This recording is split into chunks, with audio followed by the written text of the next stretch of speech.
good morning, good afternoon, good evening, wherever you could be watching me from, whatever time of the day, whatever time of the night, it does not matter. What matters is that you have tuned in to the Throne Room Herald, a show that is dedicated to bring you topics from the very heart of God, topics that touch on you, touch on your purpose, and touch on something that probably you may never have thought about, but it matters to you and it matters to God.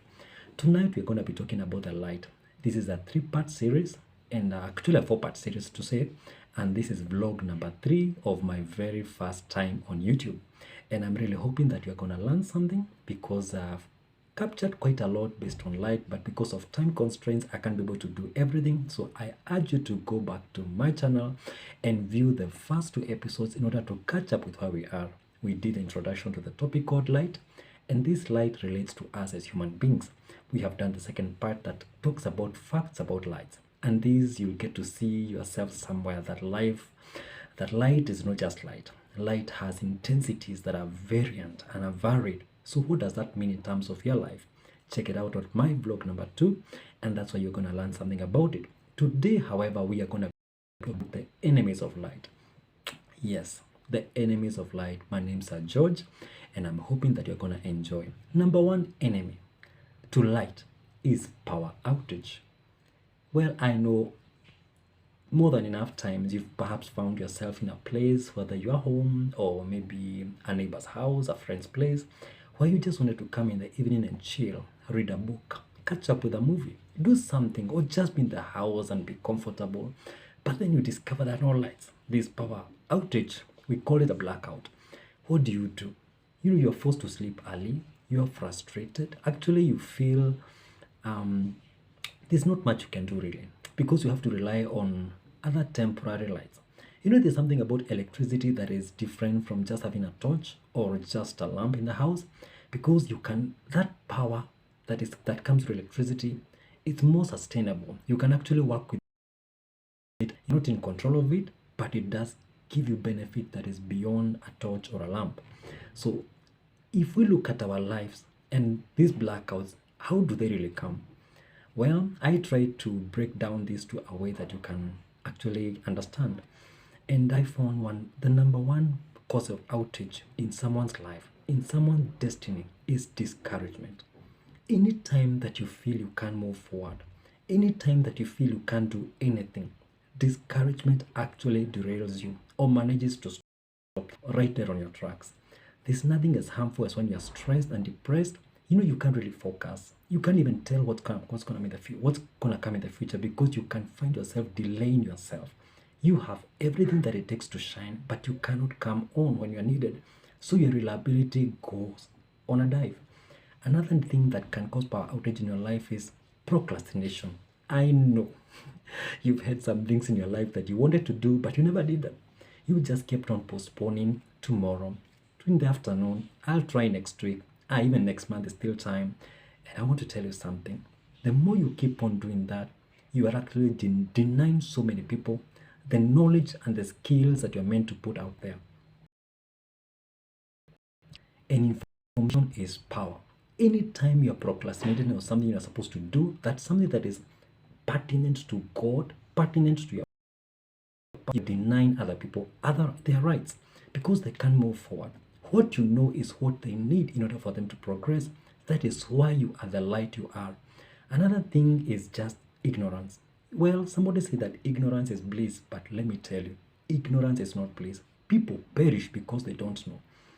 If you have no idea you could get something or you could do something to get money, you are going to be poor all the time.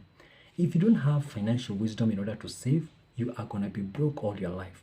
If you don't have information that so and so somewhere can actually connect you to a place or something or a business or even help you themselves, but you never get them because you're ignorant, because you have not researched, because you are not well connected, I'm telling you, you'll be in the blackout forever.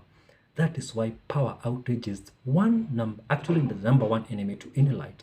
Number 2 enemy, these are just the common things that actually we go through in life, is other lights.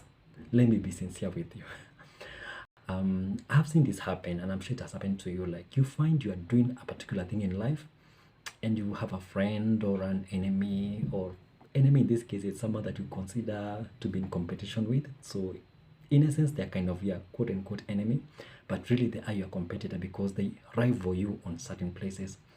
If you keep on seeing that person or that individual or that organization as, so to say, enemies, I'm telling you, you will find yourself with them.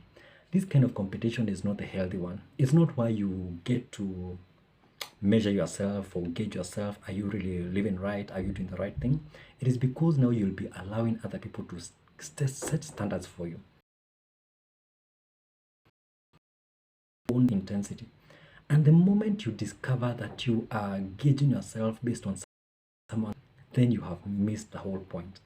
You have totally missed yourself. Let me tell you what happens.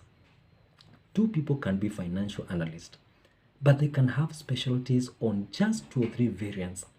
And people can actually prefer working with number one, financial analyst one, because of one, their attitude, because number two, the way they listen. So there are things that are unique to you that causes you to stand out. Do you know actually most of these things it is because of selfish ambitions? Because you want for you alone. That's why you want to shine. That's why you can't stand other people shining. And anytime you have selfish ambition, let me repeat, because it's not just ambition, anytime you have that, you are going to be jealous. You are going to be highly competitive in an unhealthy way, sorry to say. And that will just cut your light. It will just make you to not be relevant at all. Actually, in the long run, you'll find yourself losing clients, you'll lose customers, you're going to lose trust. People are not going to trust you anymore because anytime you're there, it's like, let me just tell you, it's like trying to put a candle in front of the sun. They cannot really match. If you are meant to be a candle, you have your place. Don't try to seek to compete to be the sun.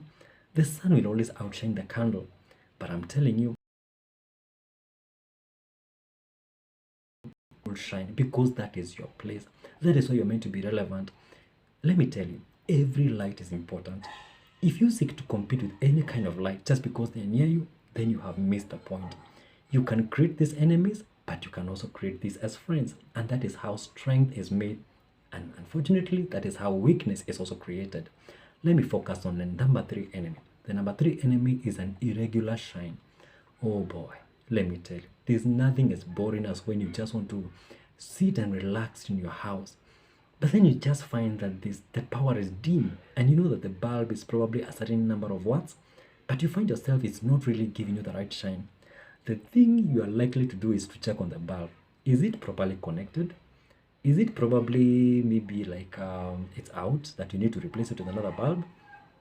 That is what happens in the minds of other people.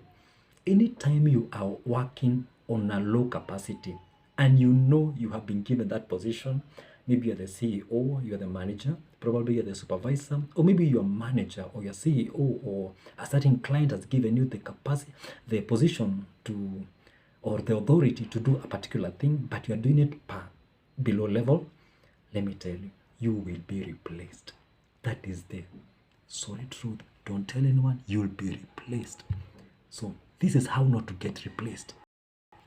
Focus on what your lampstand is. Another thing that actually brings about this whole thing is you could be of 100 volts, but you are placed on a lampstand or a bulb holder that is not going to be able to produce that is powered with a less capacity. So you are going to struggle to shine, because if you're meant to be a spotlight, but then you are placed in the house and you are connected to the normal power outage, the one thing that will happen, or you are going to burn the house that wanted to have you inside there. Well, because I don't have so much time to explain so many things, let me just focus on the solutions.